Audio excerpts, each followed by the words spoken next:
We are going live. In 5. And we're live. 4. A countdown, you know? Yes.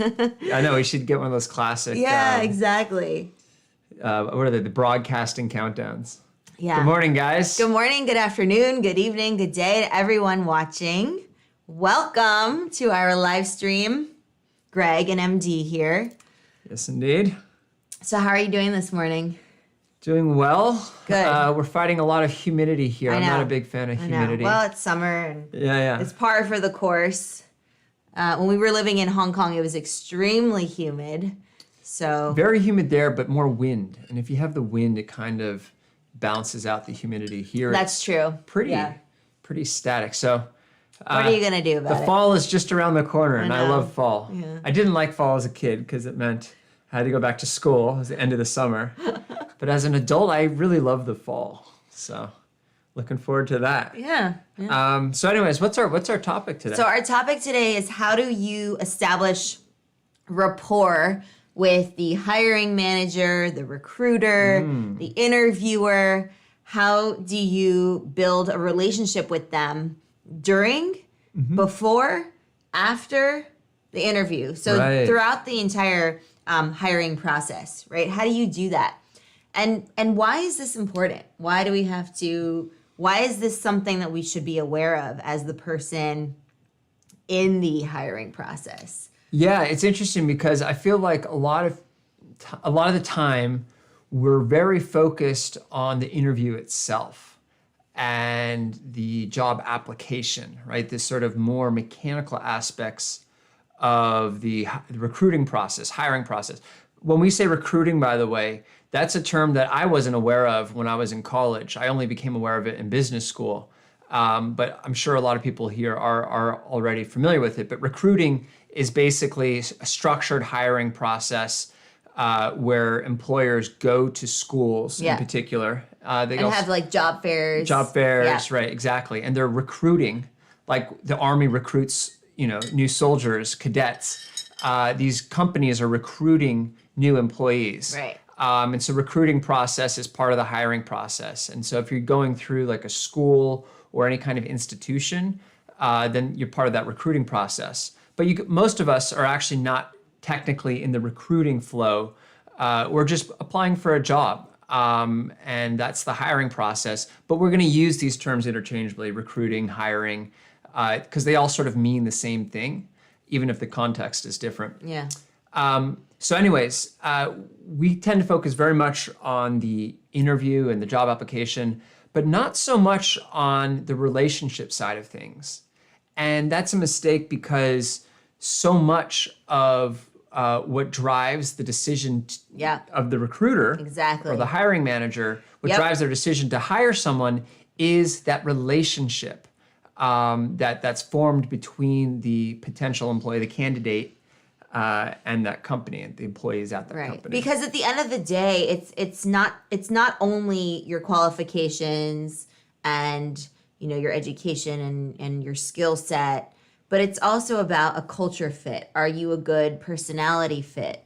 These kinds of things, because at the end of the day, we're human, right? We get the job done, but we also have the human side to us where just saying hi to Joe on your way to the meeting is an important thing in building camaraderie. So they want to see that you are someone who is likable, right? Someone who can get along with people, someone who's a team player, these kinds of things. And good hiring managers and good interviewers can learn that right away, can learn, your personality from the get-go as soon as you open your mouth, or even from your body language, right? Which is so important. Absolutely. Right? So, and you touched on a really important aspect, which is this cultural fit. Yeah. Right. We often focus on, do we have the right skills? Do we have the right qualifications? Right. Do we have the right experience? But this cultural fit is also really important. We're not just cogs in a machine. A job is partly, getting the work done, but it's also partly how well you're going to get along with your colleagues. It's a lot about teamwork. It's a lot about interacting with your managers. Yeah. And if you don't have that cultural fit, then Just makes it harder to want to hire you. well, the reason it makes it harder is because you're not likely to do well in the job, right? If you can't get along with the people you're working with, Yeah. you're not going to be happy. They're not going to be happy, and you're not going to have a great outcome. Right. So the cultural fit is it's not like a part of the test. It's really just determining are you going to be happy there, and are people they going to be happy to have you there. Exactly. Because that's what's going to facilitate a great employee. And so developing these relationships with recruiters, right, and the hiring manager is a very important part of establishing that cultural fit. Yeah. So let's talk a little bit about how one goes about establishing a connection, building rapport, establishing a relationship with the people who ultimately are going to make the decision of whether or not you're, in the company or not, right? So if it's a situation where the person who's going to be interviewing you ahead of time in terms of they gave you a name, then you can run a simple search on the internet and see what pops up on something like LinkedIn. That's usually a great place to start. And get a feel for their background, maybe what school they went to, where they're from, if that information is available to you on LinkedIn. Anything where you might be able to say, oh, we have a common, some common ground here. Yeah. Maybe you went to the same school. Maybe you were in the same fraternity or sorority or club or any organization, or maybe you are very passionate about the same cause in terms of volunteering. You'd be surprised at how many times there will be some sort of overlap. And it doesn't have to be exactly, the same thing. It doesn't have to even be, it's not identical a lot of times, but it's up to you to try to connect the dots so that you can use that as a launching pad for saying, oh, by the way, I noticed that you are also from the same hometown as I. Right. And then it goes into something from there, right? Totally. Yeah. I love the research part of the process. It's important. And it's a lot easier these days because there's a lot more information online about, everyone out there. Yeah, maybe they have a YouTube channel even. Maybe they do. That's a good point, which is looking at their portfolio. LinkedIn is obviously the easiest and the most obvious place to start your research. Right. I really like to look at certainly where they went to college, where have they worked in the past, what kinds of roles have they done. That's a good point. List any of those career. I really like to get a rounded understanding. I know that person's interviewing me, but at the same time, I'm almost interviewing them, or I'm preparing as if I were to interview them. I love because that. It's a two-way conversation. A good interview right. It's a two-way conversation. Yeah. And so you want to know how to connect with the person, right? Yeah, exactly. And so by doing your research ahead of time, sort of understanding, what drives this person, what motivates them, can go a very long way towards structuring the conversation you have with them. Right, exactly. The other point I wanted to make is that we often talk about this in the context of the person you're going to interview with. But one thing that I think is really important is that by the time you get an interview, in an ideal situation, you've already established relationships well before that. That's true. Right, with people at the company. Right. The interview is really like step 2 or step 3 of the recruiting process. Yeah. If you're doing it right, you don't even submit an application to the company until you've developed some relationships with some of the employees there. Yeah. Right? Or at least been connected with some of the employees and had a conversation with them. Because establishing that relationship ahead of the interview sets you up for a much better, sort of more fluid process through, whatever their hiring flow is. Yeah, exactly. Because there's so many people who are qualified for the job. There's so many people who have a similar, background as you on paper, right? Everyone's different in terms of their personality and their authenticity. But of course, on paper, it's very hard to discern, how Joe is different from Susan, who's different from Sally, who's different from Matthew, right? Exactly. Until you have, sit down in a room with them or virtually and get a feel for who they are, right? What makes them tick.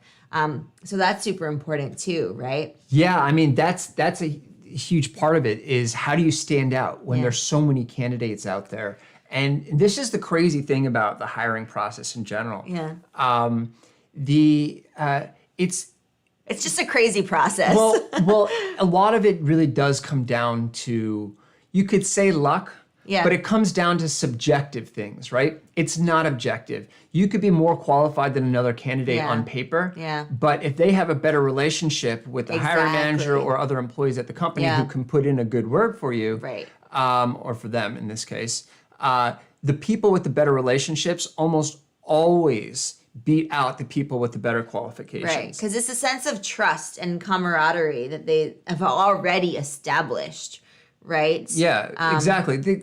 We're in a knowledge economy now. Right. And Knowledge workers. and knowledge-based jobs, you're not, building machinery. You're not being measured on how many widgets can you construct within an hour, right? If that's the case, that's a very mechanical assessment. It's much more sort of abstract, right? Yeah. And it has much more to do with your soft skills, which is a lot of what we focus on. Exactly, which on is this why channel. the communication aspect, the social skills aspect can actually get you ahead of the when it's called for, right? Which is all the time when we interact with humans. Yeah, I mean, Right? that's what drives, the economy is driven by relationships. Yes, and trust. And trust, exactly. And to build trust, you need those relationships. To have relationships, you need to build that trust. That's right. And so this relationship that you're forming with the hiring manager and other employees at the company Yeah. are a sort of a stepping stone toward building that sort of foundation of trust and confidence, right? Because the other thing about skills is we're always, we're underqualified for the role. But the hiring manager, when someone's applying? when someone's applying, I've definitely felt that way sometimes. I'm like, I don't know, I'm gonna apply, but like I feel pretty underqualified. But you're also like very humble. So I think it comes down to like, for someone who's more predisposed to like humility and just like being humble, I think they'll always feel like there's someone more qualified, or It's do you know easy what I to mean? feel that way. Yeah. Whereas if you feel like overconfident, then it's the other end of the spectrum where it's like, Right. of course I'm gonna get hired, right? There's a little bit of like hubris in there. So it's interesting, right? So I think it comes down to personality as well in terms of like how we think about how qualified we might be. Right, exactly. Though the hiring manager doesn't necessarily care. Yeah. That's the point I'm trying to make. True, yeah. Right? The hiring manager doesn't necessarily care if you have the requisite skills. Yeah. There might be some baseline foundational capabilities that Yeah, you need to have. exactly. But what they care more about is, can you learn? Right? Do you have a growth mindset? Do you have a growth mindset, right? How do you respond to feedback? How do you respond to feedback? How do you handle a challenging situation, right? Yeah. Can you step into an unfamiliar environment and thrive? And sort of take the reins and direct chaos into order.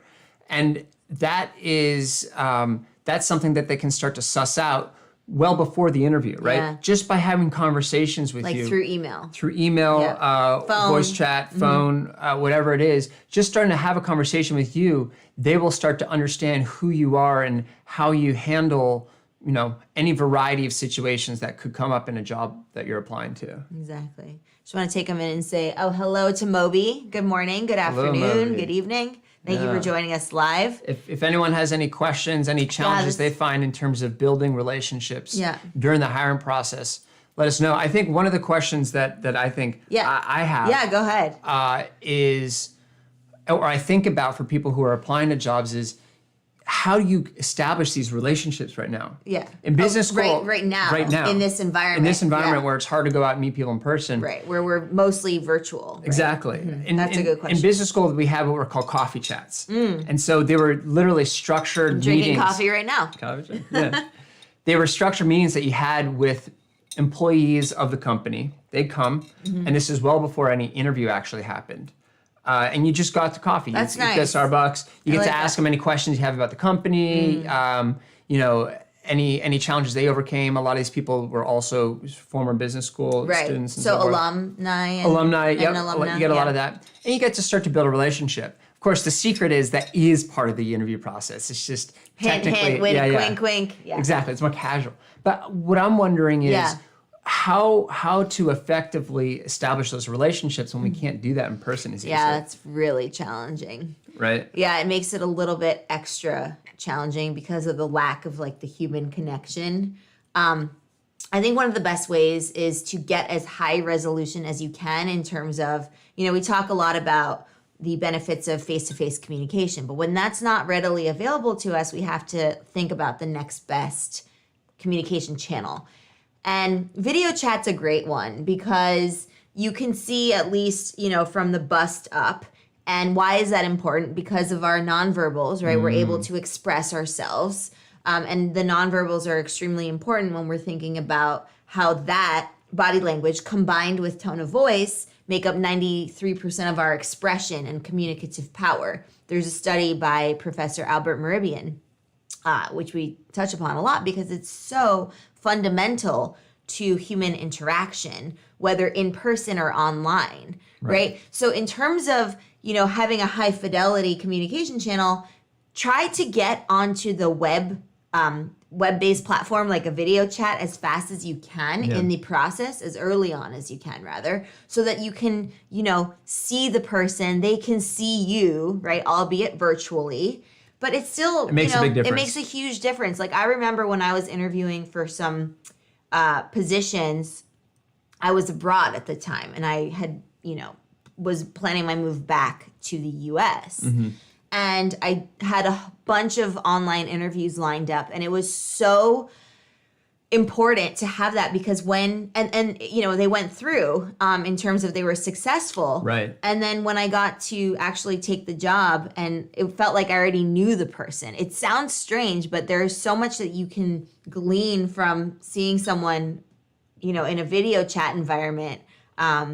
Which is very helpful to then move to an in-person environment. Absolutely. It feels very similar in a lot of ways. Yeah. It definitely provides a lot more detail, and it sets it lays the groundwork for a much more involved conversation where you make a better sort of impression on the person you're speaking with. Yeah.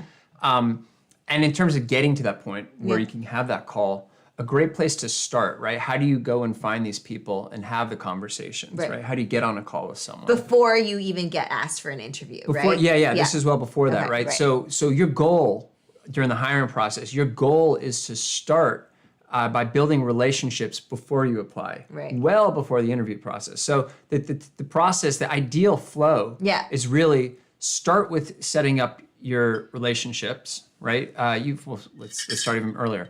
You first start with the company, figure out what companies you want to apply to. Then you figure out who works at that company that you might know or might be able to get in touch with.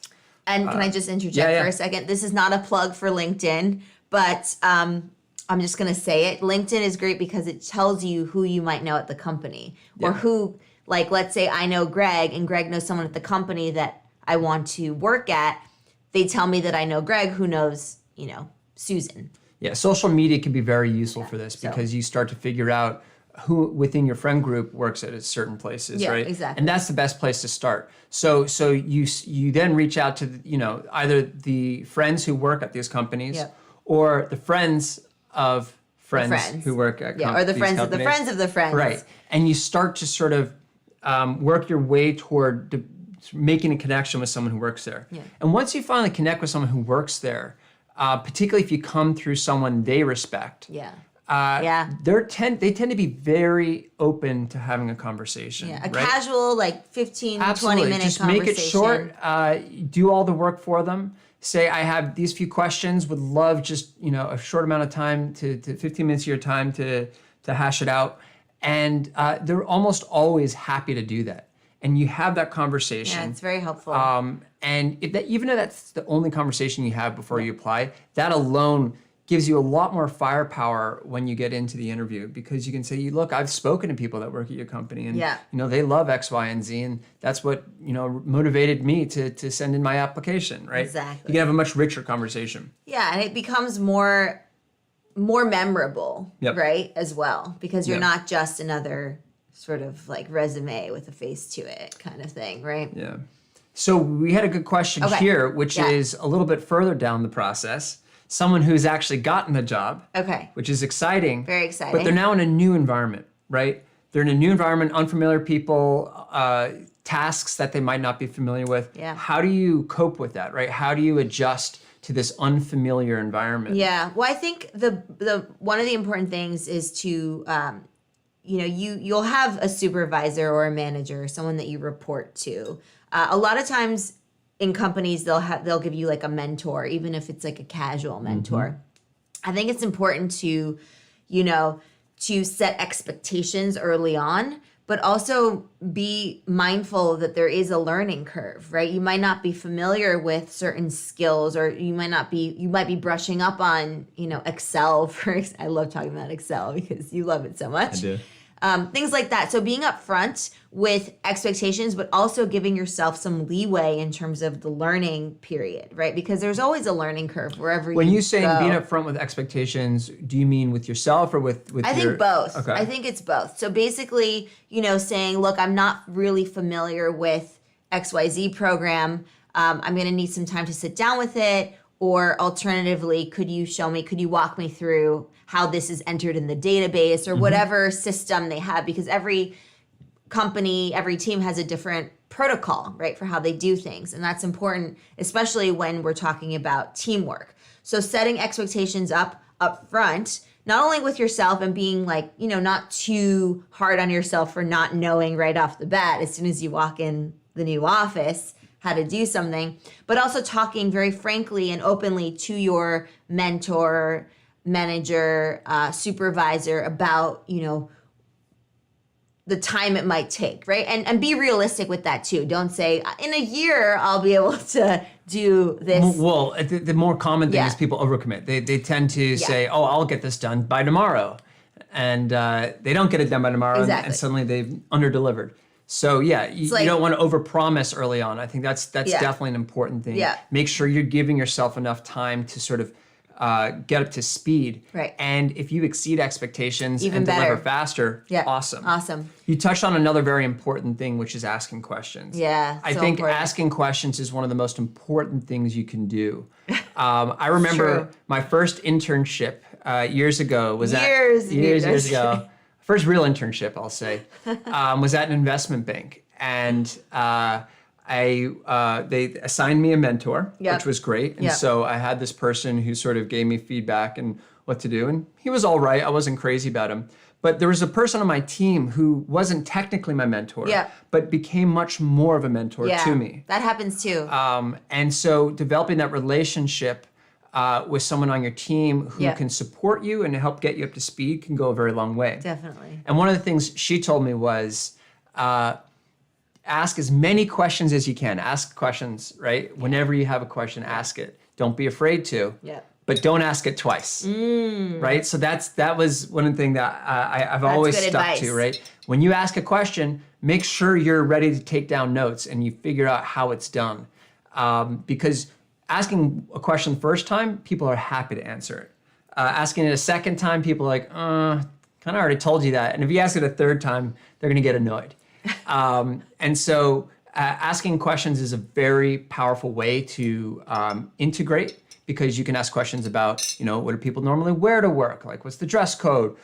When do people normally get in? When do people normally leave? When I put together this PowerPoint, should I be using this version of the logo or that version, right? Tons of things you can get clarity on, and that can make a real difference in your output. And by asking them, you can very quickly start to sort of behave and produce product in a way that is aligned with how everyone else does it. So I think that's a really, really powerful tool. And a lot of people are afraid to ask questions. Right, because I think there's like a misconception that if you ask this, you appear to be, uninformed or not knowledgeable about something, or that you haven't referred to the handbook, which you probably should before you have a question, right? Because a lot of times it's like the FAQ section of a website or something like that, where a lot of the questions that you might have about dress code, protocol, when to come to work, they'll have that somewhere written down in the handbook. So you might just say, where's the handbook, folks? And then they'll give it to you. Yeah. But the other stuff, like in terms of the fonts, the feedback, like the feedback, what's word I'm looking for, system, I guess we could call it. What does that look like? Because that could vary from team to team or department to department. So I think the first thing before even like approaching someone, if you think like this question is probably answered somewhere, check the website, check the handbook, and then get into the nitty gritty, more personal stuff. Yeah. I also have a bit of a mental hack that I like to do that I find very effective. In this context, it's effective, but any challenging situation, I'd apply the same thing, the same strategy to if I'm going into an interview, right? Yeah. Things that are stressful and unfamiliar, or I've moved to a new country. What I like to do is challenge myself in a completely different field, right? So if I'm starting a new job and there's a lot of stress around that job, it's easy to only focus on the job and that stress of the job, right? And you get home, you're thinking about the job, and you go into bed, you're thinking about the job, blah, blah, blah. If you can instead distract yourself, not so much distract yourself, Switch gears. but switch your gears and give yourself another challenge that you sort of tackle in parallel. That's good. What that does is it helps give your mind a bit of a rest, because a lot of the stress we feel around a new job has nothing to do with the specifics and everything to do with just this sense of unfamiliarity, right? Yeah. And so by giving yourself some other challenge to work on when you're not at the job, you can help give your brain some rest. I like that. And by giving your brain a rest, when you cut back to the job, you come in fresher, right? And one of the easy ways to do this that I found was something as simple as a cold shower, right? Yeah. Or you can, so you get up in the morning and you take a really cold shower. And you know that if you can accomplish that, if you can take care of that cold shower, everything else in the day is easy. Right. Right? So you can commit to taking a cold shower. Right. Or you can join a sports team, right? Do sports. Yeah, or learn a new language. Learn a new language. Just like exactly. for no real reason other than you want that challenge and maybe that language sounds interesting to you. Yeah. Right. Yeah. And by doing this, that. exactly, you essentially alleviate that pressure that's bothering you by introducing a new challenge. And it makes both of those progress in a more sort of comfortable and productive way. So definitely. So what else in terms of the process? So beforehand, you want to meet with people at the company that you know or who are in your immediate network. And then once you get the interview, beforehand check online if there's any information about the person with whom you are interviewing so that you can find some, fodder for questions you might ask them or things that they might share with you. The other thing that you can do to establish rapport and build the familiarity and start creating a relationship with these people is to really be attuned to what they're saying to you, right? So not like a lot of the time when we're in stressful situations, be it an interview or even in the context of a new job and you're, figuring out who's who and what's what, and you're meeting people at the company, a lot of times we're so focused on what we're going to say and how we're standing and how our hair looks and how, we're so focused on us that we forget to tune in to the people around us, to our environment, right? So it's not to say you shouldn't focus on yourself. You should, but don't make that the sole focus, right? Think of it as maybe like, I don't know that I would say 70-30 or 50-50, but you'll know the balance. Think about your talking points. Think about standing up straight and, not scratching your head or I don't know, itching your eye or something. But also be aware of what they're doing and saying. So the point that I'd like to make with this specifically in an interview is that if someone during the small talk period of before jumping into the interview, which by the way is also part of the interview. Yes, it is. Because like Greg said, it is a conversation. That's establishing the rapport. Exactly. And they're picking up on how you make small talk, right? Small talk is not something to be overlooked. Get our downloadable in the link below if you want to brush up on that or learn that for all intensive purposes. So the thing with that is that when you pick up on something that they're saying, you'll be able to use that as a launch pad for jumping into a question. So for example, if they mention that they are so excited because they just got their Peloton bike and they took a really hard class and they're in love with the Peloton, then you can talk about your own workouts, or you can talk about Peloton, or you can ask them about, what workouts they like.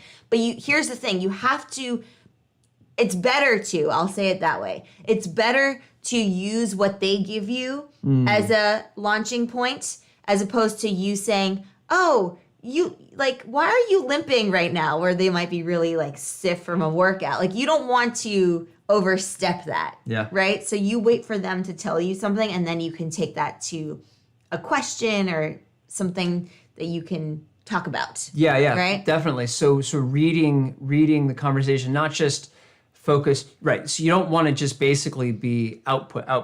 Yeah. You want there to be a lot of input too, so that you can craft the conversation in a natural and organic way. Totally. And that's built around the flow of the conversation, right? I think oftentimes we have these rehearsed bits that we want to spew out, and those end up making us look a little more robotic than we'd like to look. The other thing that I thought was very important that you mentioned is not making it only about yourself, right? If you can really get invested in the vision of the company, in the mission of the company, right? And you sort of articulate your interest in working there, and you center it around the mission of the company, right? And you make the conversation about how passionate you are about whatever it is the company does. That's a really effective way to show that you're making an earnest, or your interest in that company is earnest, right? Yeah. That it's authentic. Definitely. And it's the people who really feel a sense of purpose and the importance of the mission, those are the best employees. And so if you can demonstrate that you have the passion for the mission of the company up front, that will go a very long way toward improving your candidacy when it comes time to make a decision. Absolutely. So we're running out of time here. Yeah, let's see. Do we have any? Yeah, we have one more questions? question. So we'll answer this and then we'll wrap up. Okay. Let's see. Can't read it. It's too far away from me. Yeah. So basically, the question is, how do we present ourselves in a confident way when we're in this unfamiliar situation, right? How do we project confidence when we're new at a company? How do we project confidence when we're in uncomfortable situations? In general, right? And that's probably one of the toughest times, of course, and the times you want most to have that confidence is in situations that are unfamiliar. Yeah.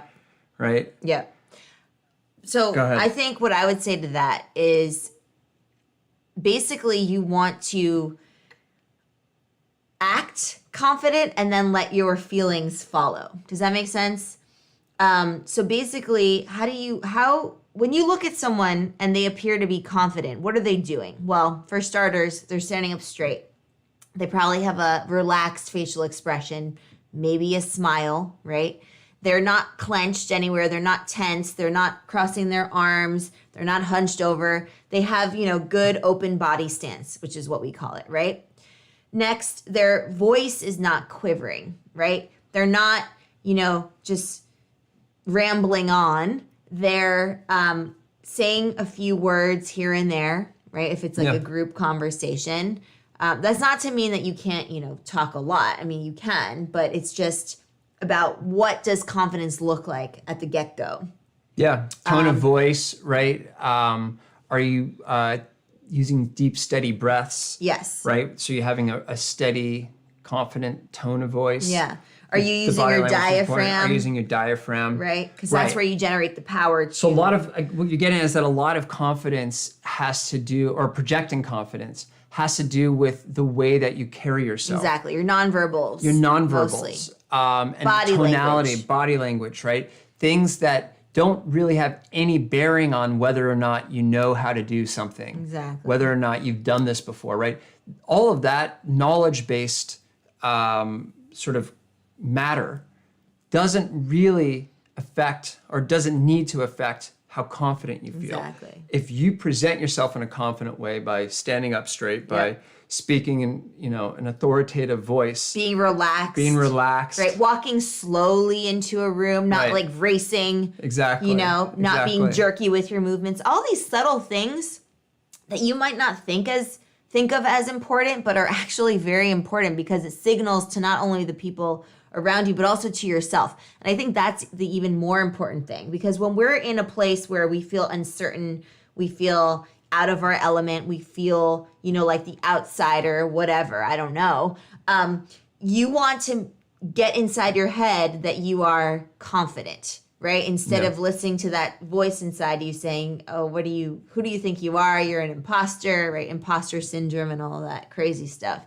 So by doing these things, it's the mind to body connection, right? You first feel confident and then first act confident. That's the one. Act confident and then feel confident. Yeah, you go through the physical motions of confidence, and that will start to cue your brain into feeling confident. And it will certainly project to the people around you that you are confident. And it has nothing to do with your skills or your education, your experience, your education, your background. It has nothing to do with any of that. It's really just how can you present yourself? How do you look to the crowd? Yeah. The one more. Oh, go ahead. Yeah. We are putting out a web course soon called. You can check it out on our website called Executive Presence. Yeah, it's about executive presence. We go way. And it's really in depth. centered around this idea of projecting confidence, which is why we enjoy talking about it. So it was a great question. But we're putting together an entire course on this topic. So exactly. That might be something to check out. Sign up for the waiting list, and we should have it out in the next month or two. Yeah, so just go to explearning.co, and then you'll see it in one of the tabs, web courses, and you can sign up for all those details. One last thing on that, Amy Cuddy did research, and she's a TED Talk. Mm-hmm. And she talks about how, again, you want to, if you're trying to be confident and you don't feel confident in the moment, you basically fake it until you become it. It's a twist on that adage, fake it till you make it. Yeah. So fake it till you become it. So she recommends taking like a power pose, whatever that looks like to you. I like the Wonder Woman pose. And do that somewhere in private, like in the bathroom or before you go to work or in your office or behind a tree or a plant, and strike that pose and then hold it for a couple of seconds, maybe like a minute. And then you'll start to feel more confident. So that way you can really, do the action that you associate with confidence, and then you start to feel confident. And then you project the confidence. And then the people around you are like, wow, he, she, it is confident. Wow, right? Exactly. So it's really very, cool. very effective. Yeah. And something that comes, with practice. The more you do it, the quicker you start to jump into, or I would say slide into that groove of confidence. Exactly. Yeah. And this is very applicable to sort of bring it full circle. Yeah. It's very applicable to the establishing rapport and the relationship side of the hiring process, Definitely. right? Even before you get to the company, you want to exude confidence, right? You want to show that, you have what it takes to step up and do the work. And by adopting some of these strategies during that relationship phase, that can go a very long way toward making a good impression as well. Definitely. It all comes together very nicely, right? So we'll wrap up there. We went a little over today, but we do love answering your questions. Yes, thank you for all those participate. great questions, Moby, and to everyone else out there who eventually will do that as well. Exactly. Or in the comments Leave down in the below. Comments, just let us know. And some of the stuff we end up turning into lessons. Some of it we turn into web courses. So exactly. So send us your questions, your comments. We read every single one. We respond to all of them, and a lot of the value is having this community, right? Exactly. So it's really nice to have this interactivity, not just between you and us, but also between each other. So keep it up. Great job. All right, guys. Have a great weekend. Yes, right? And we'll see you next week. Happy exploring, everyone.